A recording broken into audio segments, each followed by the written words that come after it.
Chegou o grande dia da prova, então, era o meu sonho como triatleta e eu dei a sorte de a sorte não é a melhor palavra, na verdade, né, mas eu tive a capacidade de conquistar a minha vaga no meu primeiro Ironman full e isso foi incrível. Competi junto das melhores triatletas do mundo, tanto no amador quanto no profissional, né, porque para estar em Kona a gente precisa fazer uma prova que classifica e qualifica a gente para estar lá competindo entre as melhores do mundo, né. Quando a gente acorda no dia da prova é sempre uma mistura de muitos sentimentos, né. O Ironman é uma prova muito longa, são horas e horas e horas de treino, mas também horas e horas e horas no dia da competição, né. A gente acorda muito cedo, come muito em casa, um desafio gigante pela frente. 4 horas da manhã, porém, a vida aqui é normal. A vida aqui é normal. Ó, tem que arrumar a cama. Tem que arrumar a cama antes da prova, senão meu anjinho da guarda fica A dormindo. cama não arruma sozinha, né? E eu preciso muito dele hoje. Já tá tatuada. Mostra a tatu aqui. Eu tentei botar mais pra essa parte de dentro do braço que eu tenho menos pelinho. Por isso que ela ficou torta. Café já comeu, a louça tá pra lavar, que eu espero que Deus lave. É isso aí, então Eu espero essa louça limpa quando eu chegar. começou o Race Day, o dia. Ó, a transmissão já até pus na TV aqui. Que em algum momento eu vou estar aqui também assistindo no ar, né? Eu não sou tonto. A gente organiza a nossa parte da T1, que é onde fica a bicicleta, a gente deixa a suplementação toda lá e vai se posicionar no local da largada, né? Ai, que energia surreal por aqui. Todas as atletas indo pro mesmo lugar. Agora é 5h10. A transição fica aberta até 6h15.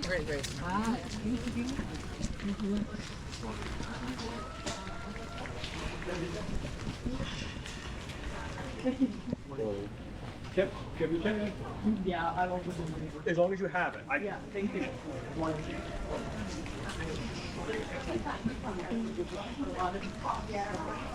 Hello! Isso é demais, sério. Ich hoffe, es ist alles gut gewesen. Ó, aqui tem a parte com o mecânico, para encher pneu e tudo.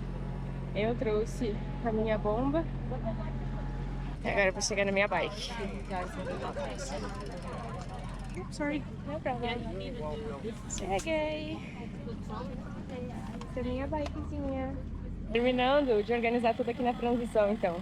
Já coloquei minhas garrafinhas, calibrei meus pneus, deixei o ciclo computador aqui pronto já, capacete no jeito para vestir. E é isso. Agora tá tudo pronto. Essa aqui é a nossa área de transição. Todo mundo organizando suas bikes, deixando tudo prontinho. A menina aqui do meu lado tá muito atrapalhada. Ela já derrubou a bike dela na minha mão. E agora ela quase derrubou a minha bike. Ai, mas tá tudo sob controle. Agora eu tô passando aqui do ladinho da parte das pros. Olha que legal. Vou mostrar pra vocês. Uau! As máquinas, né? Antes de chegar no mar, a gente fica num curral com um monte de outras mulheres e a gente se organiza pela cor da touca. Cada categoria tem uma touca e cada categoria tem o seu horário de largada. Então as profissionais foram as primeiras a largar. A gente tinha um telão gigante assim que a gente conseguia assistir onde elas estavam, né? Porque a gente não estava na praia ainda, não estava no pier, da onde é a natação. E aí a gente ficou cuidando ela lá de fora.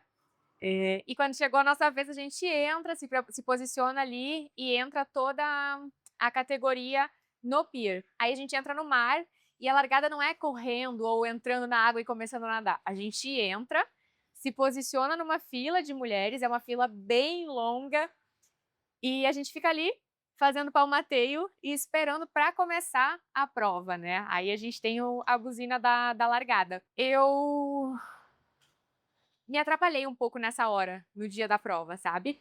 A gente conversou, teve um briefing com o meu treinador, e ele falou assim, ó, se posicionem mais para a esquerda, sei que não faz sentido, porque depois vocês vão virar não sei o quê, mas o melhor é estar mais para a esquerda. Só que quando eu entrei na água e, tipo, cheguei onde tinha meninas, eu simplesmente parei. E ali eu tentei me preparar para me colocar um pouquinho mais na frente. Só que, nossa, foi muito bagunçado o começo da prova. Muito bagunçado mesmo, porque, tipo, a minha natação não é das melhores, mas ela também não é das piores, sabe? E eu tive muita dificuldade de começar a nadar, assim, sabe? Tinha muita gente muito devagar na minha frente. E eu não queria, tipo, passar por cima das pessoas, então eu ficava meio que tentando encontrar um caminho no meio de tanta mulher junta na água, sabe? Então, esse início foi bem desafiador. Eu acho que eu levei uns 200 metros para conseguir, de fato, nadar e me mexer dentro da água. O mar estava bem difícil aquele dia. Ele estava muito mexido, tipo, era difícil de fazer a navegação. Tava bem complicado mesmo, uma água assim que, tipo, nos dias anteriores, quando eu fui nadar lá, não tava desse jeito, sabe? Foi bem duro nesse sentido. E por eu estar mal posicionada lá no começo, eu não consegui ter um grupo bom para nadar mais fácil, digamos assim, né? Porque na natação a gente tem a esteira, que é permitido, que é quando a gente fica atrás de uma atleta que está nadando e ela está fazendo uma corrente, digamos assim, a gente meio que vai mais fácil, sabe? E para aproveitar uma esteira dessa, a gente tem que estar bem colocada, bem posicionada, que não foi o meu caso nessa prova. Mas eu fiquei bem feliz com a natação que eu entreguei, porque ao longo da prova eu sabia das condições do mar, estava difícil para todo mundo, sabe? Eu vi que não era o mar que eu tinha nadado antes. E isso para mim já me deixou mais tranquila de ver que tipo o ritmo não era o ritmo que eu realmente gostaria de estar fazendo, mas eu consegui fazer uma leitura e me sentir confortável naquilo. Eu nadei, não vou dizer confortável, mas eu também não queria me matar muito na água. Então eu mantive um ritmo firme que me desafiava um pouco, mas ao mesmo tempo não tanto a ponto de gastar muita energia. Porque como a natação não é meu forte, ela pode prejudicar o resto da prova toda que está recém começando, né? A Evelyn já largou às 7 da manhã. Eu agora tô voltando aqui pro hotel para comer também alguma coisa, que eu ainda não comi nada. Esperar ela acabar a natação e começar o ciclismo. Porque o ciclismo aqui na cidade ele passa na frente do nosso hotel. Os primeiros 10 quilômetros são dentro da cidade. Então o melhor ponto para eu esperar vai ser lá mesmo, que vai ter menos tumulto, eu vou conseguir ver ela, vou conseguir filmar. Então agora é isso aí. Corri para a transição, para a primeira transição, feliz da vida. E aí ia começar a parte do ciclismo, né? Que era uma parte que me assustava muito. Quando eu falei que Kona não foi totalmente como eu esperava, eu me refiro muito ao ciclismo, sabe? Porque eu sabia que era um percurso de rolling hills, né? Que é aquele percurso que sobe e desce, a gente praticamente não tem plano na prova, só que eu não estava preparada para o vento. Só que quando a gente está subindo, a gente está colocando mais força no pedal, a gente está com a bike mais estável e a gente está mais devagar. Então o vento não tem um impacto tão grande. Só que na descida, gente, às vezes é difícil de pedalar, porque a gente fica sem marcha e a velocidade é muito maior. Então, quando a gente está com uma velocidade muito alta, a nossa estabilidade ela fica muito comprometida, digamos assim. E eu e a maioria das mulheres que estavam lá, a gente é mais leve e isso deixa a gente ainda mais vulnerável no vento, sabe? E eu tive uma experiência muito dura na semana anterior da prova, no sábado anterior, exatamente uma semana antes da prova, a gente foi para Ravi. E eu até comentei isso num vídeo anterior, né? Foi o meu treino mais difícil da vida. Ele não era um treino difícil em distância, nem em altimetria, nem nada do tipo, mas ele foi desafiador para minha cabeça e para minha confiança, assim, sabe? Eu fiquei muito insegura. E no outro dia eu tive um outro treino que foi, assim, muito pior, eu diria, porque a gente nem chegou a ir para Ravi e o vento já me desestabilizou totalmente no treino. E naquilo eu já pensei, tipo, eu nunca mais vou fazer Ironman aqui em Kona, eu nunca mais quero vir para cá, eu vou vender minha bicicleta, eu nunca mais quero me classificar para Kona, eu vou fazer todos os Ironmans do mundo, menos Kona, eu vou focar só em 70.3 e nunca mais vou fazer Ironman, eu vou virar maratonista. E assim, tipo, eu tive um parafuso a ponto do Paulo falar com o Wagner do tipo, ó, me ajuda daí, que eu não tô dando conta e ela não tá bem. Só que ele não me falou isso na hora, sabe? Porque até acho que ele, como atleta, sabe quanto isso ia me desestabilizar, talvez, naquela semana. Então, quando meu treinador chegou, a gente foi buscar ele no aeroporto, eu achei que era tipo, enfim, eu não achei que era pra me ajudar, sabe? Eu achei que era pra ajudar ele. Mas a gente teve uma conversa muito boa e eu fiquei muito confiante naquele dia, porque eu tinha visto uma placa de uma propaganda da Canyon, assim, que falava "But if I fall, but what if I fly?" Alguma coisa assim, que era tipo, e se eu cair, mas e se eu voar?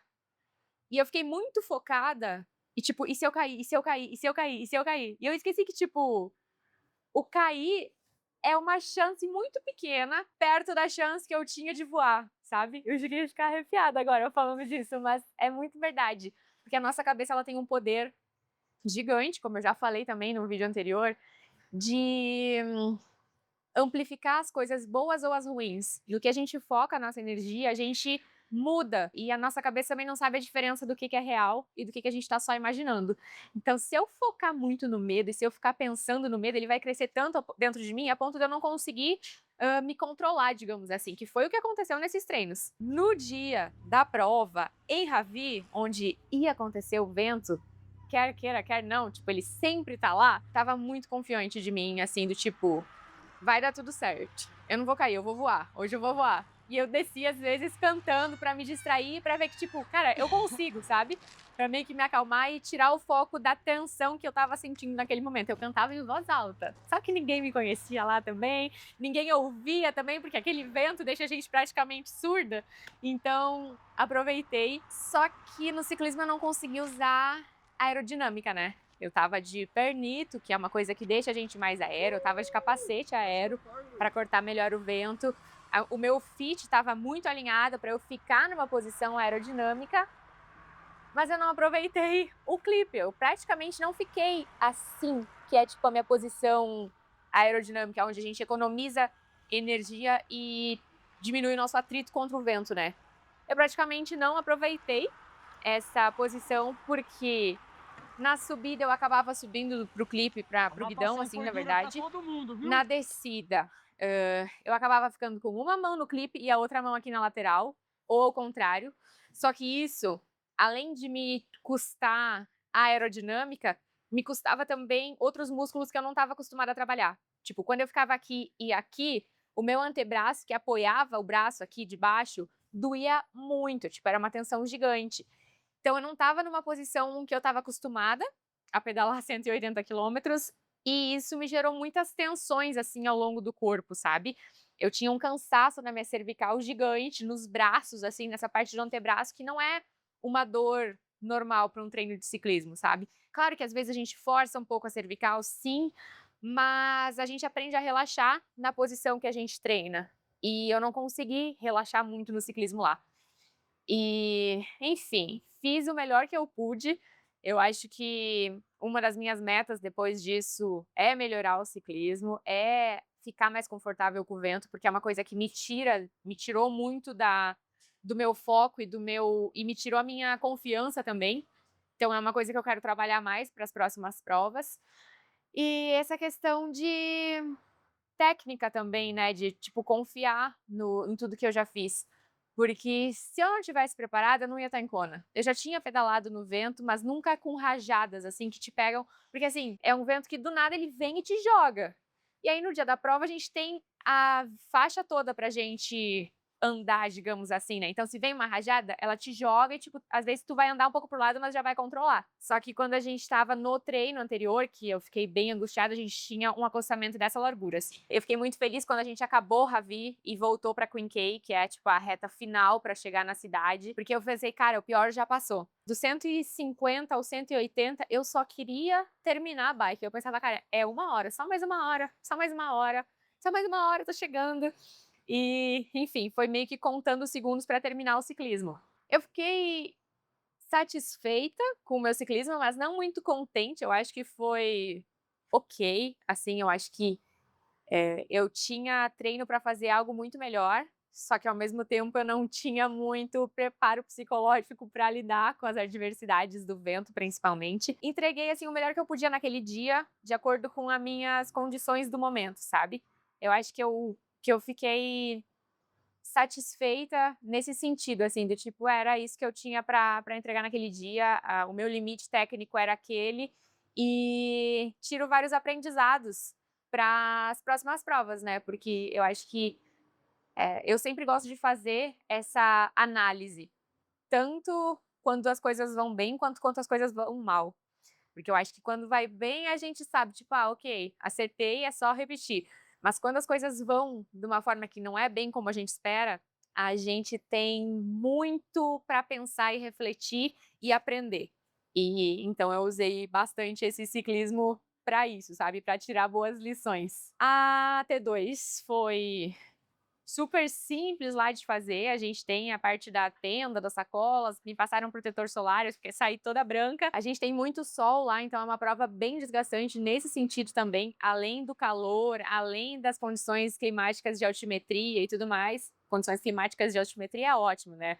As condições geográficas, digamos assim, de altimetria e de vento, né? Então, saí para correr, que era a minha parte, que é a minha parte favorita do triatlon, né? Bom, a Evelyn já tá correndo, acabei de encontrar ela ali na saída da transição, agora eu tô aqui no retorno, bem nesse retorno aqui, esperando ela passar para mandar mais uma energia. Ainda tá bem no comecinho da corrida, né? Mas já falei para ela que tá bem quente, o clima tá bem hostil e para ela jogar bastante água na cabeça aí, para não comprometer a prova dela. Tá vindo, tá vindo. Tá bem, tá focada.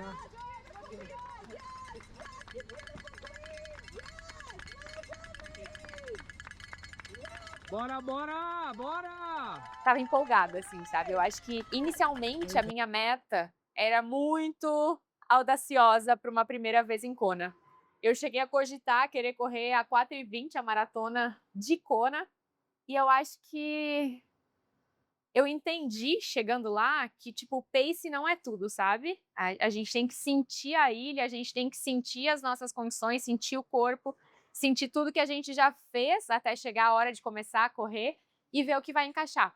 Eu saí correndo firme, acho que eu tava perto desses 4h20, 4h30, mas com a consciência de que, tipo, eu tava aproveitando aquela energia da primeira etapa que é dentro da cidade.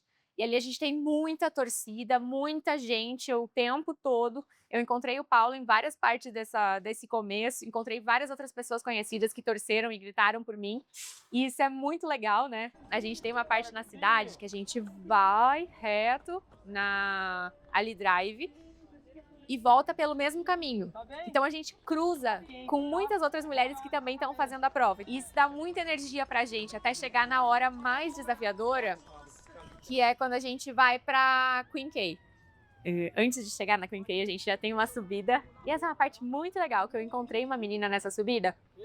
E a gente tava meio que correndo no mesmo ritmo, sim, sabe? Tipo, até ela aparece um pouquinho antes, quando o Paulo fala que ele tá ali me esperando, que eu já vou aparecer da corrida.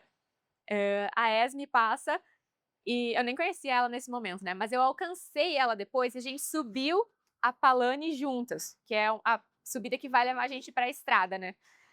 E aí a gente tava junto e tal, e ela foi indo comigo e eu falei, vamos junto. E aí uma hora ela falou assim, não dá esse ritmo pra mim, mas vai lá que depois a gente se encontra.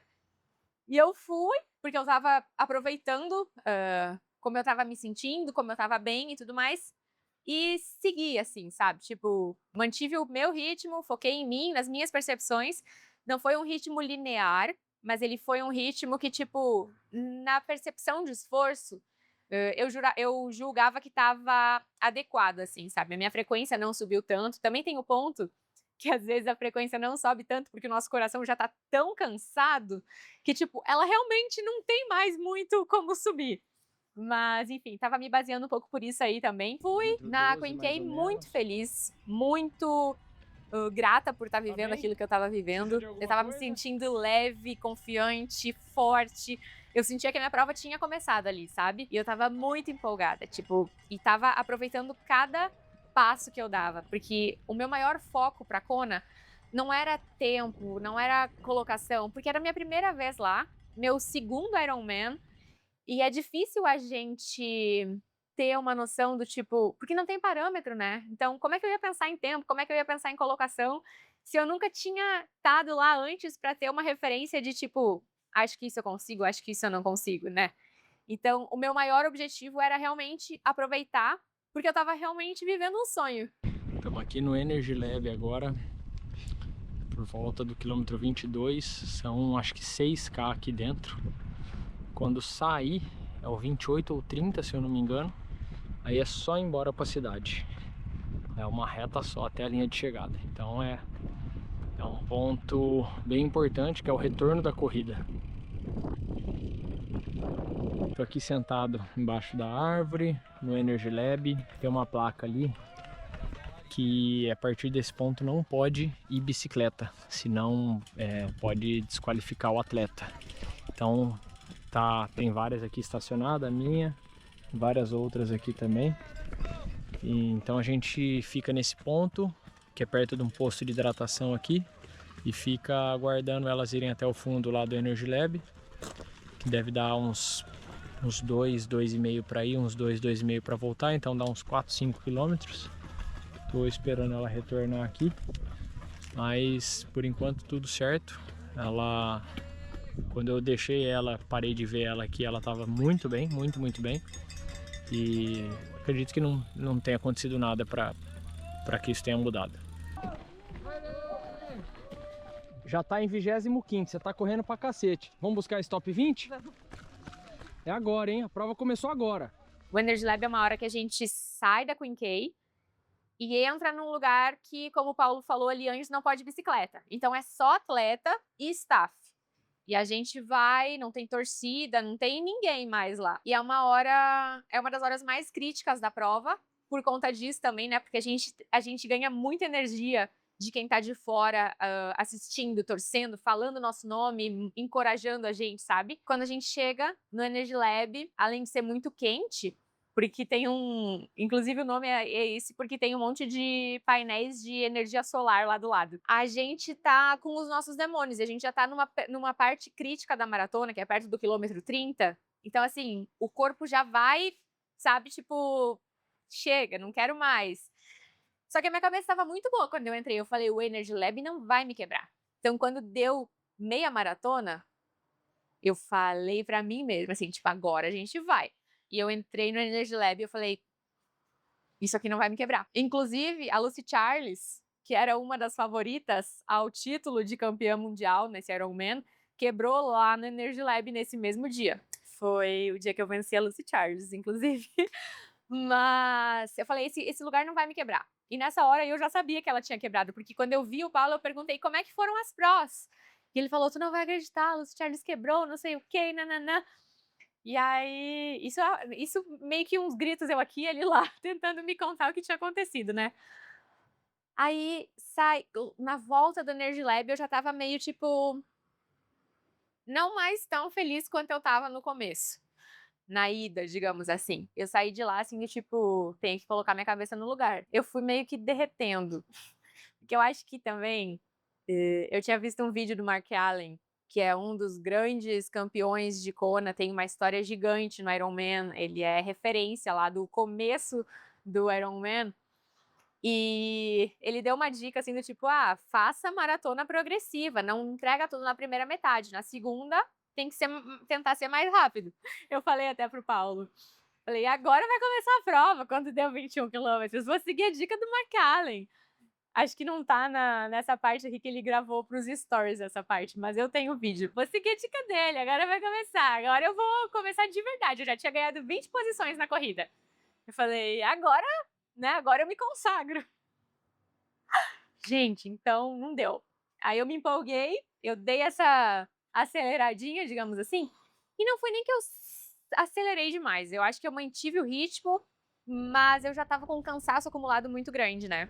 Então tinha o cansaço da bike por eu não ter aproveitado tanto a aerodinâmica, por eu estar meio tensa, por eu estar com umas dores musculares aqui que me deixava meio estranha.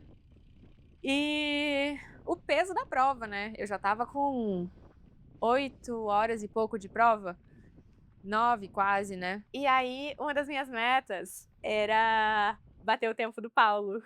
O tempo do Paulo em Kona era 10 horas e 37. Ele já foi pra lá 3 vezes. E ele falou: ó, tua meta. Ele mesmo me disse assim: a tua meta é bater meu tempo. E eu falei: pode deixar. E aí, quando eu comecei a quebrar, foi muito triste, na real. Antes de eu chegar nessa parte boa, engraçada, foi muito triste. Porque eu tava chateada, assim. Eu comecei a sentir muita dor no glúteo, na perna, no trapézio, assim. Eu tava assim, eu não conseguia achar um motivo pra eu continuar. Tanto que o Paulo falou: lembra do teu porquê, lembra por que tu tá aqui, eu não sei o quê. E eu nunca senti um vazio tão grande dentro de mim. Eu já nem sabia por que eu tava lá, não conseguia pensar numa coisa boa. Eu só sentia dor e desconforto, e aí eu meio que caminhava, e aí eu meio que engolia o choro. Eu não cheguei a chorar, mas, tipo, eu segurei, sabe? Porque tava muito ruim, era um negócio que vinha de dentro, eu falei, não. Porque eu acho que se eu começasse a chorar, eu ia me jogar no chão e, tipo, esperar o socorro. Ó, estamos saindo aqui do Energy Lab, milha 18. Preciso até fazer conta, que eu não sei nem quantos quilômetros que dá isso. Se fosse 20 milhas, era 32 menos 2. Estamos com 29k, é isso aí. Falta 13 para acabar.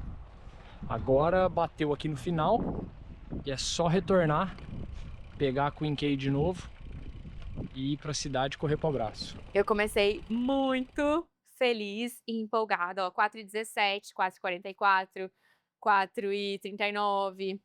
Não foi tanto perto do 4h20 quanto eu falei, mas eu tava mais no 4h40 ali, que era meio que o que eu vi que na véspera, quando eu conversei com o meu treinador, eu falei, tipo, esquece 4h20, vamos pro 4h40. Ele falou, não te apega a pace, vamos lá e tal, acho que é justo tu começar 4h40 e vai sentindo teu corpo. Aí teve trechos aqui que eu corria 4h30, aí eu entrei no Energy Lab e eu voltei a baixar, tipo, 4h37, 42.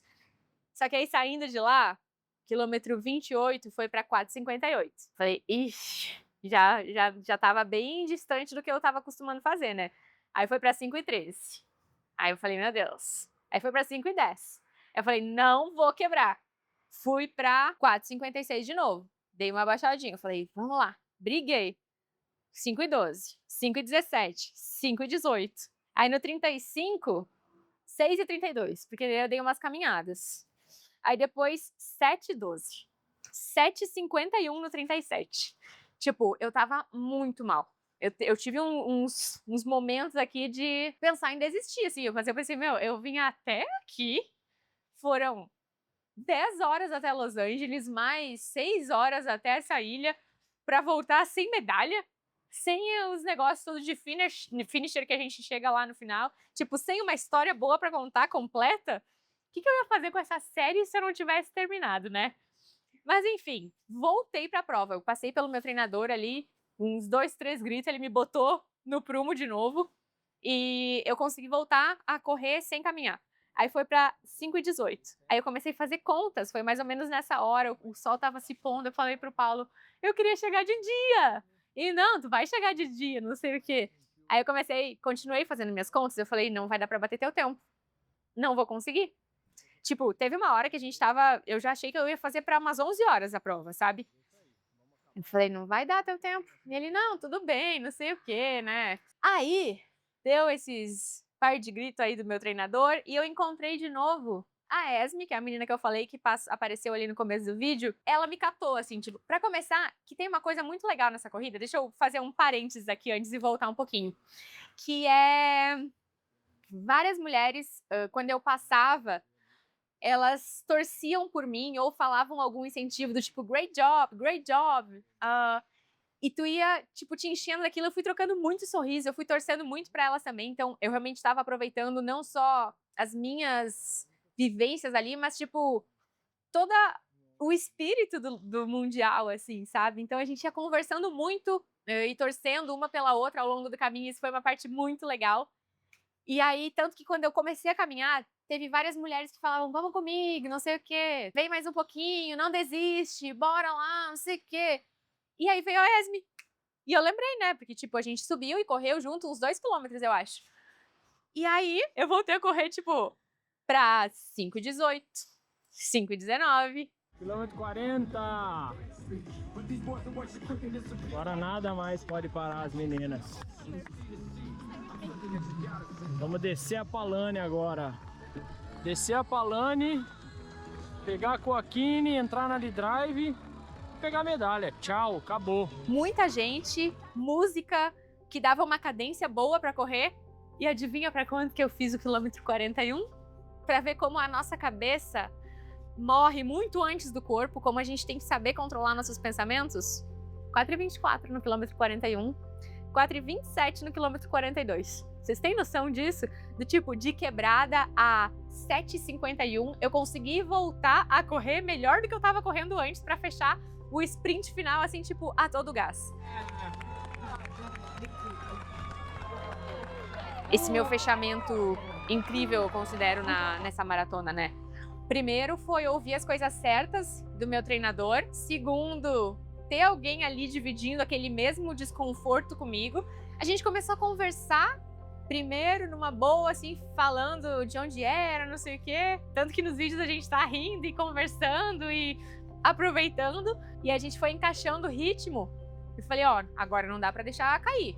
E a gente foi indo, e foi indo, e foi indo. E uma hora ela falou assim, eu não consigo, não vai dar. Eu falei, agora você vem comigo até o final, vamos lá. E aí, tipo, a gente tava uma puxando a outra, correndo lado a lado, até que perto da hora de chegar no tapete, ela falou, vai na frente pra gente não estragar a foto uma da outra. E aí, gente, foi incrível, assim, o final. Eu não me dei conta do que eu tinha feito ali naquele momento, sabe? Eu acho que eu tava muito feliz de terminar, só que eu nunca percebo quando a prova acaba o que eu fiz, assim, sabe? Tipo, eu tava competindo com as melhores atletas do mundo, eu tava num lugar que é duríssimo. Eu fiz uma prova que eu fui 1 minuto mais rápida que o Paulo. Eu ganhei dele no meu primeiro Ironman em Kona. Pessoal, nós não somos muito competitivos. Durante a semana eu falei pra Evelyn, falei, ó, meu melhor tempo em Kona é 10h37. E aí ela falou que ia bater meu tempo, né? Eu falei, bom, pode tentar, mas eu acho que não vai dar, primeira vez, tá? Eu consegui por 1 minuto. Por 1 minuto. Ela não queria nem fazer a prova, ela queria bater meu tempo, essa era a meta dela. Agora, ano que vem eu vou ter que bater de novo. Mas no final, eu falei que não ia dar, né? Faltando 6K, você falou, acho que não vai dar pra bater seu tempo. Eu comecei a fazer umas contas. Não falei acho, eu falei que não ia dar. Eu fiz umas contas e falei, que não ia. é porque você não tava num ritmo que ia dar. Não, eu tava 6 e... Mas aí você voltou, né? Cara, foi bizarro. Não, no ritmo que você tava, você Eu ia preciso fazer xixi. você ia chegar em 10h45. Esse negócio, tipo, de estar feliz de ter acabado, do meu corpo finalmente poder parar, mas ao mesmo tempo eu não tinha essa noção, sabe? Tipo, a gente chegou ali na área de dispersão, eles servem um monte de comida, um monte de coisa. Eu não conseguia comer nada. Eles estavam dando até, tipo, uns picolés, assim, pra gente meio que esfriar o corpo mesmo, assim, sabe? Tipo, ir relaxando e tal. Eu não consegui comer nada. Eu só tomei água, eu acho, e tomei uma Coca-Cola. Depois a gente ficou ali esperando pra fazer o bike checkout. Encontrei o Paulo, né? A gente fez o race report aí. Olha quem chegou! Ai, ai. Acabei. Acabou ser tudo. Eu cheguei de dia. Você... Quando eu achei a minha amiga, que eu conheci no começo da maratona, e ela me ajudou a voltar pra corrida. Eu tava quebrada, mas tava muito difícil, eu caminhei um monte, e a gente tinha se encontrado no começo da maratona, e no final ela me encontrou de novo. E quando a gente foi virar, tipo, faltando pra descer a Palane ali, eu fiquei toda arrepiada, assim, foi um negócio bizarro. E aí a gente conseguiu voltar para um ritmo maluco, tipo de 4:20. Eu achava que ia estar mais quente. Não sei se... Eu tava muito refrigerada durante toda a corrida. E aí eu não sei, mas as gurias estavam falando que o calor não tava tão ruim assim. Mas eu achei o mar muito duro hoje. A bike também foi difícil, muito vento segurando, assim, foi bem desafiador. A descida de Ravi foi a parte que eu mais estava tensa, mas deu tudo certo, fiquei muito feliz. O que você acha que mudou na sua vida depois dessas 10 horas de chegar em 23º da sua categoria no mundo? É cedo pra falar, né? Então. Você ainda nem sabe o que você fez direito. Então, não foi a prova que eu queria, né? Eu sou muito exigente. Eu fiquei triste de ter corrido, de ter caminhado na maratona, eu tava me sentindo muito bem. Mas saindo do Energy Lab eu dei uma derretida. Foi duríssimo, assim, tipo, tudo doía muito. E ainda tá doendo, assim, tipo, só de tocar no meu quadríceps eu sinto muita dor. E até eu fui tentar dar uma corridinha pra vir aqui quando eu enxerguei o Paulo de longe, não deu, porque dói demais. Mas eu acho que o principal foi ver que, tipo, quando eu acho que acabou, que não tem mais o que fazer, ainda dá pra fazer mais, sabe? A gente volta, consegue, né? a gente volta. Aí tem a premiação de todas as categorias, das profissionais também, das categorias de idade. E é muito legal. E aí, nesse dia, eles fazem um vídeo do dia da prova. Só que é um vídeo muito longo, que conta muitas coisas e que mostra o quanto é especial tá lá. E foi nessa hora que eu falei assim, tipo, caraca, eu fiz isso. E aí caiu a ficha, eu acho, do que eu tinha feito naquele dia, sabe? Porque parecia que era mais uma prova. Sei lá, na hora eu não me dei conta. Mas foi Kona. Foi a prova mais especial que eu já fiz na minha vida até agora. A medalha é lindíssima. E foi muito transformador estar lá e viver esse sonho, assim, sabe? Eu acho que a gente conquista muito como atleta e como pessoa de viver uma experiência dessas, assim, sabe? De ver que a gente precisa controlar nossos pensamentos, de ver que a gente é mais forte do que a gente imagina, que a gente sempre consegue mais do que a gente acredita ser possível e que, tendo as pessoas certas do nosso lado, com os incentivos certos também, a gente é praticamente invencível.